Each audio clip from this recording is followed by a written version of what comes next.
Hi, this is Sean D'Souza, and you're listening to the 3-Month Vacation Podcast. This podcast isn't some magic trick about how to work less.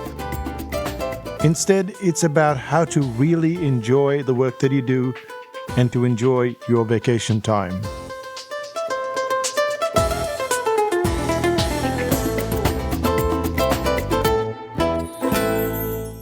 Hi, I'm Sean, and you're listening to the 3-Month Vacation.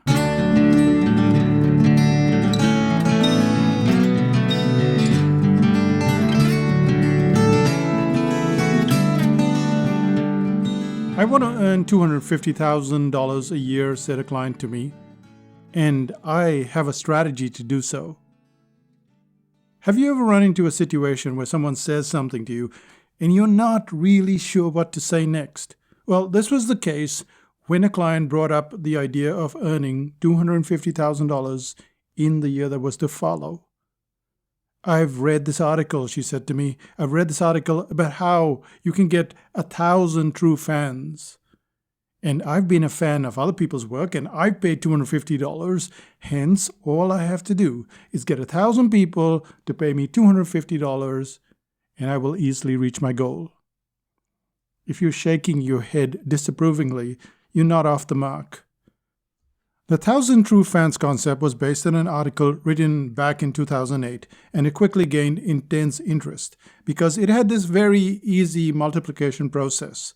The author suggested that you didn't have to have millions of fans or buyers. All you needed were 1,000. Then out came the multiplication that could be done without the need of any calculator. And I quote from the article, it says, "Here's how the math works." And they say math, we say maths, but here's how the math works. You need to meet 2 criteria. First, you need to have enough or create enough each year so that you can earn on average $100 profit from each true fan.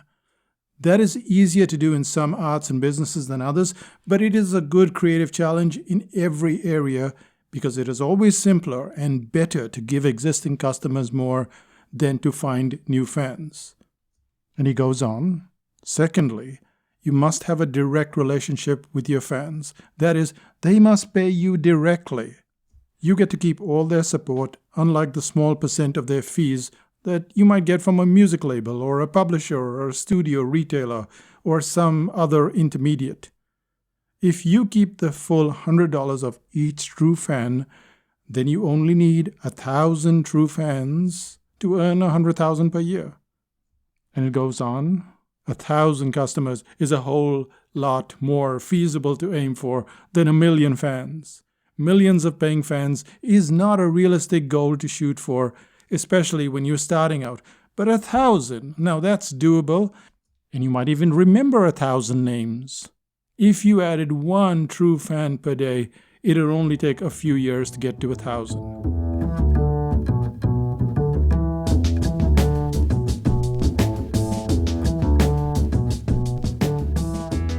See how easy it was to do the multiplication? Except for the part where it says more feasible to aim for 1,000 rather than 1,000,000. Because that's the part that people very quickly gloss over. All of which brings us to a very interesting juncture, or preferably 3 points to consider if you're into that kind of maths. The first point that we're going to cover is, what do 1,000 true fans really mean when it's related to conversion?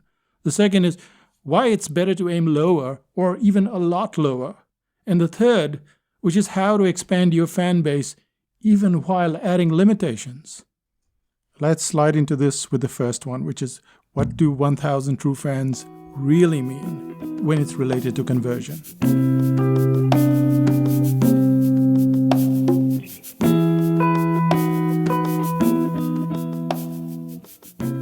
2 months ago, I started up an Instagram account. To avoid any kind of instant growth, I told no one about it.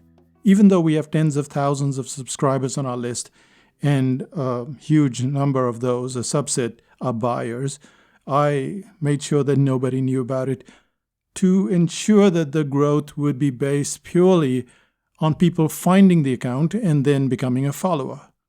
Approximately 2 months later, I have 65 followers. Let's say I keep up the work and the followers increase and multiply. So instead, if I have like 65 in 2 months, let's say, just for the heck of it, that I get 365 odd followers during the year. Well, that could double, it could treble, it could end up being 1,000, it could end up being 50. But the point is that if we just did that basic simple maths, let's say we have 365. But at this point in time, there's an obvious problem that both of us are very painfully aware of. And that is, a follower is not a buyer. Take, for example, the case study where there was this person who had 2.6 million followers. Her name was Ari, and she thought, well, I could sell t-shirts to them. The t-shirt manufacturer said, you have to sell a minimum of 36 shirts, not t-shirts, shirts. Right. Should be easy. 2.6 million followers, 36 shirts. Doesn't even sound like a difficult problem. But followers are not buyers. They are the equivalent of window shoppers. So until you get the person to get into the store and then to pay for something, you don't have a buyer. If the benchmark true fans is about having people who buy, then at this point in time, all you have are window shoppers. And they're not really buying anything.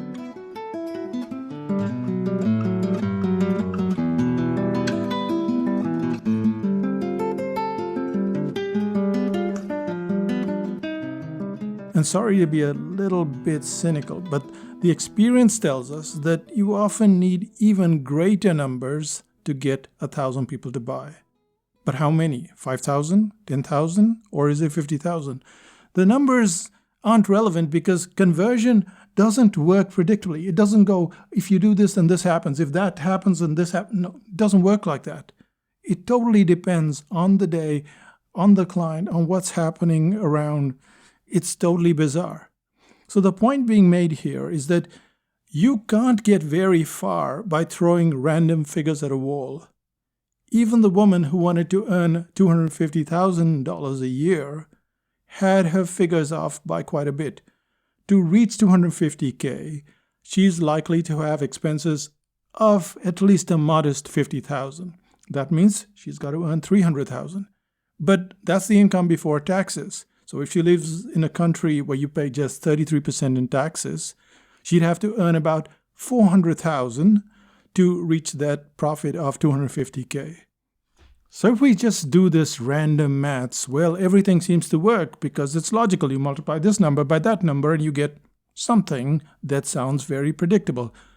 But what if we threw all of that out of the window? And what if we dropped from 1,000 to 100, or maybe to 75, or maybe to 50? Is that good enough? The answer is you should go lower. You should go to just one client. One client? How are we supposed to get anything done with just one? And this brings us to the end of the first part, in which we looked at the fact that window shoppers or followers or subscribers, they're not buyers, and buyers are totally different, and conversion is what matters. That if you have converted just one client, what happens? And why it's better to aim lower, a lot lower.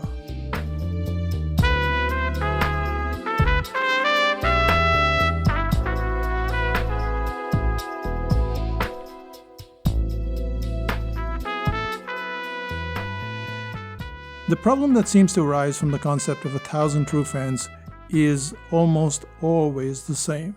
The problem is that those aiming for 1,000 don't have one client. I'll say that again. They start off a business, they don't have a single client, and those are usually the people that are aiming for 1,000 clients. And with all of those figures flying around, it's easy to slide into fantasy land without considering that first client.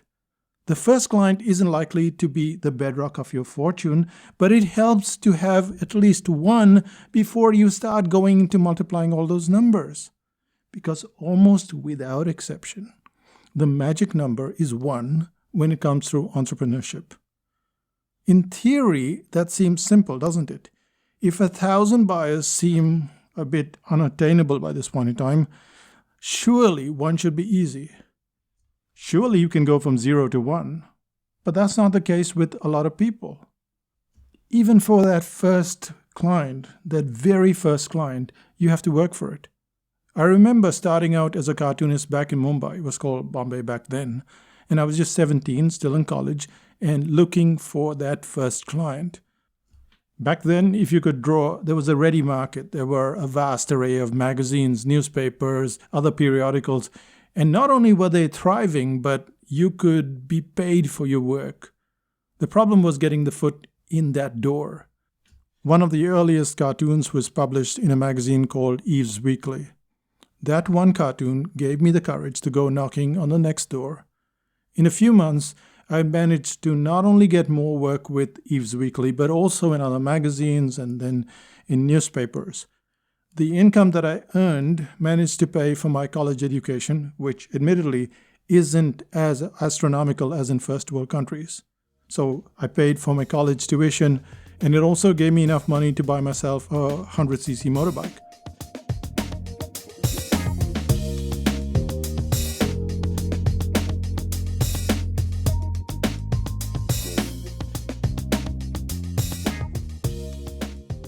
So there is no leverage happening here. There is no 1,000 clients. There's just one client that then leads to the second client, that leads to 3 clients, that leads to 4 clients. And that's kind of how it's always been done. In fact, even when we got to New Zealand 15 years later, the same principle applied. The quest was never to get a lot of clients. If anything, we sought out just one client. As you can see, the barrier is very low, and it worked.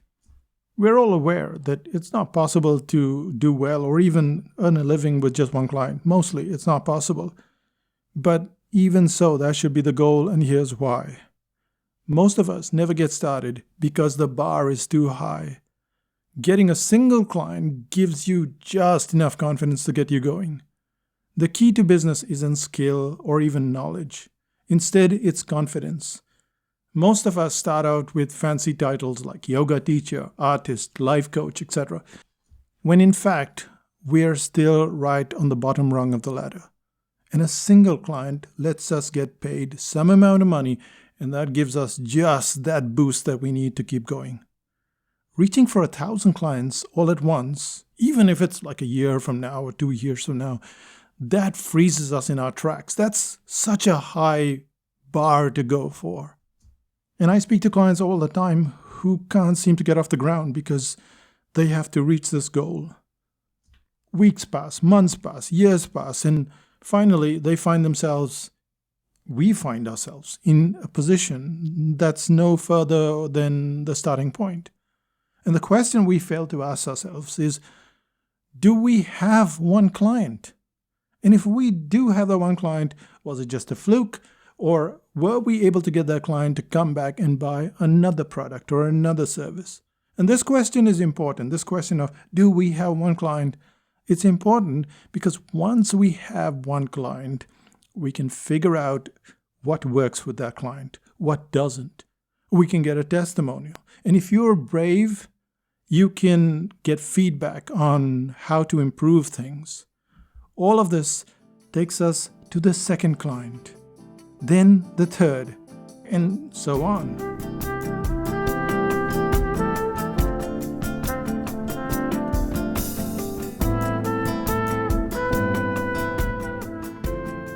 We're still a great deal away from 1,000 loyal fans or 1,000 loyal buyers.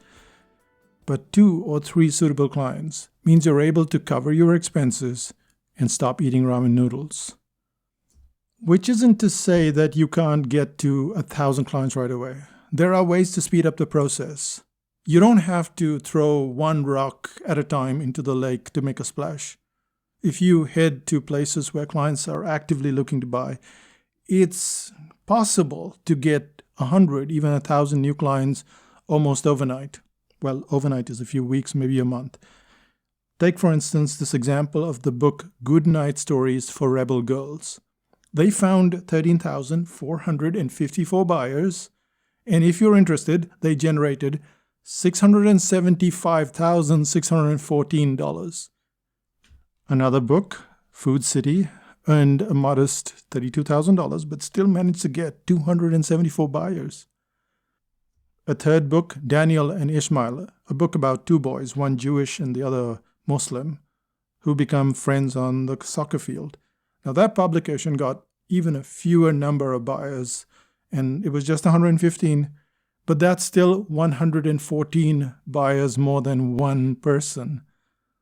If you get to 1,000 or 10,000 all at once, that's really good luck and possibly very good strategy.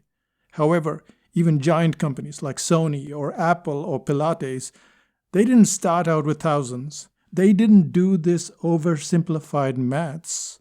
Instead, they sold one radio or one custom-built computer, one client at the exercise class.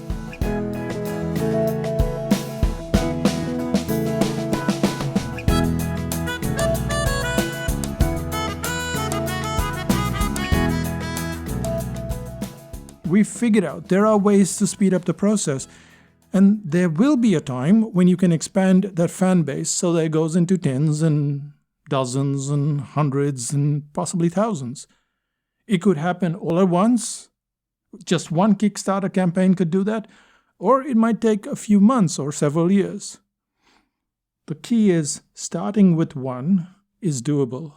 So start with one, and then as your numbers expand, you can go either way. You can sell as much as possible or restrict the numbers. And this kind of takes us to the third part, which is, okay, we're doing well now, we're starting to sell. Should we keep selling as much as we can? Or should we find a less stressful way to grow a business and still make it very profitable? So this takes us to our third part, which is where we look at how to expand your fan base even while adding limitations.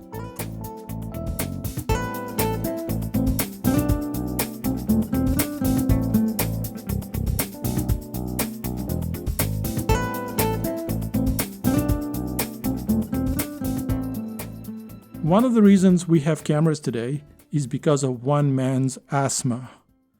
Before 1913, cameras were bulky and had curtains and stands and massive glass plates, the kind you see in old movies. But there was one man, Oscar Barnack, who loved to travel and take photos, but he was also plagued with the issue of lugging around this massive camera. In what can only be classified as a side project, he invented the smaller, more portable still camera, the kind that we carry around today. And in doing so, he was instrumental in creating one of the most desired cameras of the 20th and 21st century, namely a Leica. If you were to look through some of the most famous photos of the last century, a Leica is the camera that was used to take those photos. Leica lenses and dedication to their mind-boggling quality soon made them some of the most lusted after cameras ever. What should a company do when it has a cult following? Most companies would instantly cash in on that success. They would open new factories. They would ensure that the supply kept up with the demand. Leica decided otherwise. Take, for example, the launch of a model called the Reporter that was this year, 2021.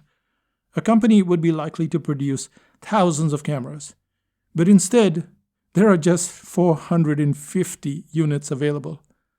At any point in time, Leica could have decided on that thousands of fans concept, but instead they pulled back. This kind of logic puts us squarely at odds with the conversion concept.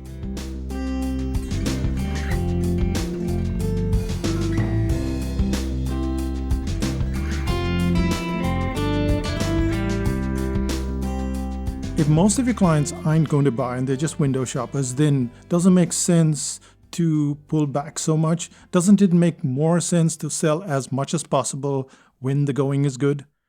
And the answer is yes, at first. You do your best you can to ramp up your income because increased income means that you're creating a buffer of revenue for yourself. However, in time, having limitations cause a fan base primarily because of the constraints themselves. What does that mean? It means you put in limitations. It sounds odd that limitations lead to an expanding fan base because all of the magazines that report on people doing really well, they're always talking about growth. They're always talking about how Facebook wants to sign up as many people as possible, or if you're Apple, you want to double your iPhone sales, and if you're Dyson, then the vacuum cleaners need to fly through the door. That sort of model of selling, or doubling or trebling or quintupling your clients, that's the formula for success. What's relatively less known is how keeping things under check creates a smaller but just as engaged fan base. And at Psychotactics, we stumbled on this concept quite by accident. We could only take 35 people in a workshop, and we could only manage 30 people online in our courses. So restrained by our limitations, that's where we started. Over time, however, we realized that 16 people at a workshop or 16 people in a course doesn't dampen demand. If anything, we could increase prices and the courses filled up. They filled up in 24 hours or they filled up in 20 minutes. Working with fewer clients made life a lot less stressful for us, and it allowed us to give them more obsessive attention. Which isn't to state that everything you do should be restricted. Clients can buy several of our products at any time and in any quantity. However, they tend to be lower priced products, and that gets the clients more eager for the premium offerings. And all of this happens slowly, methodically, and it allows us to have a more comfortable life.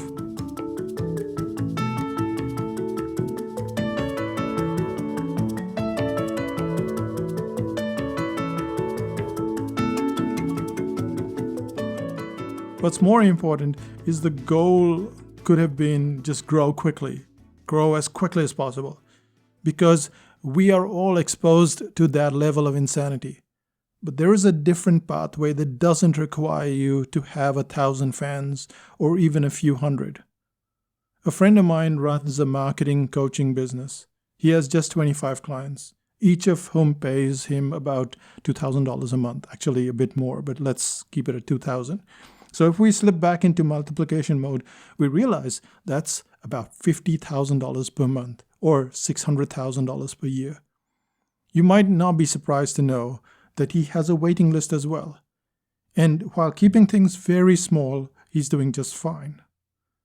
It's not an overnight story that I'm telling you. It's taken him several years to build up his group, and because he can't manage more than 25, he's been restricted as well. So it goes to show you that you don't really need 1,000 fans or 26 million followers. Instead, it would help if you had a single client, and then you turn that to 2, which then turns to 4, and given the right offerings, you can turn your product or your service into a business that's only moderately demanding of your time and your expertise, and you could still have a very good life.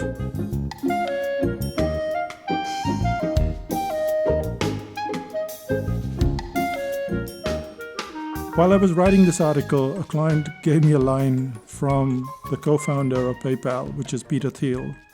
And he says, you should take your 10-year life plan and ask, why can't I do this in 6 months?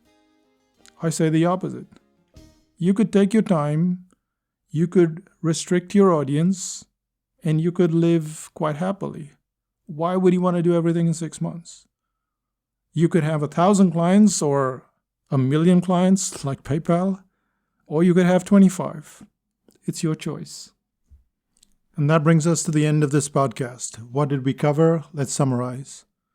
The first thing is, what do 1,000 true fans really mean when it's related to conversion? And we looked at the fact that just having followers, like most of us do, well, that's not going to work for you, because eventually you have to look at how many of them are going to convert. So just having 26 million followers doesn't mean that you can sell 36 shirts. That's the first point. The second thing is that you can get one person. So it's better to aim lower, a lot lower, not even 100 or 50, but just one client. Get that one client, figure out what they want, what they don't want, what's useful, get testimonials, and then you can double that to 2 clients. And yeah, we know it's not this sitting on the beach kind of lifestyle, but that can come later. And the third is how to expand your fan base even while adding limitations. And you think, well, Inc. magazine and Success magazine and all of those things, they all tell you that you have to grow and double and speed up and quintuple everything, and you don't have to do any of that. You don't have to do it if you don't want to.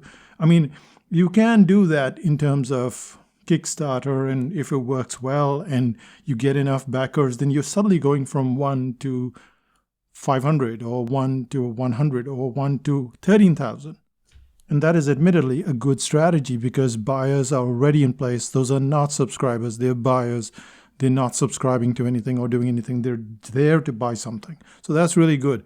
But once you've got products going, you also want to add limitations because like Leica, which is a camera company, you can create limitations. And I don't know if you know it, but each camera that Leica sells is anywhere in the range between $6,000 to $8,000 and some are more expensive. Each of their lenses are $8,000 to some are $18,000. So it's not that just because you're selling fewer number of products, you can't charge higher prices. In fact, the inverse is true. You have more time to work on stuff and get much better quality out, which then results in clients paying those higher prices. So you can do that with limitations, just like my friend does with just 25 clients, and he has a really good lifestyle. He overdoes it. He still does a lot of speaking. He still goes out and does a lot of consulting. Yeah, I don't totally agree with it, but it just shows you that concept of just having 25 clients can still work.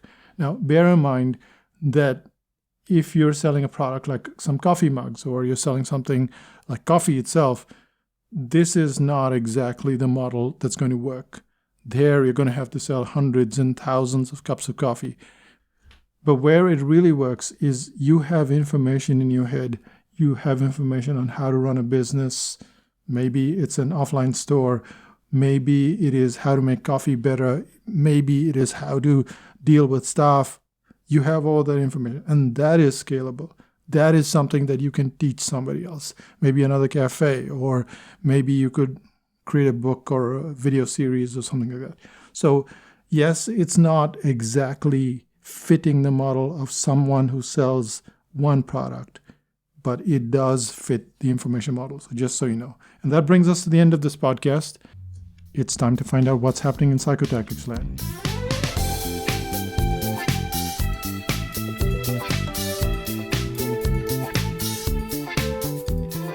A couple of things. The first thing is the copywriting course. Now, the copywriting course is the sales page course or the landing page course. And you know that that's all confusing, but essentially what you've got is you've got a product, you've got a service, you've got something that you're selling. You need to put together a page, and you would have to go to a copywriter, or you could do it yourself. And what we do is we show you how to do that extremely efficiently and consistently so that you can put together a sales page in 3 days. On the 27th of February, that's when the seats open, unless you're a member of 5000 BC, in which case it opens one whole day earlier and you get premium service there. The 20th of March is when you can get the uniqueness course, and this is a home study. Uniqueness is required because most of our products and most of our services are remarkably similar to the other one. And you go, well, what's different about you? And most people just say, oh, it's just I have better quality or I have better service. And that doesn't work, as you know. So how do you create that uniqueness, and then how do you defend that uniqueness against competitors? That home study is on the 20th of March. Now, to get to the copywriting course and to get some goodies, go to psychotactics.com/salespages. So that's psychotactics.com/salespages, and that's what you get. That pretty much brings us to the end of this podcast. And I'll say bye for now. Bye-bye.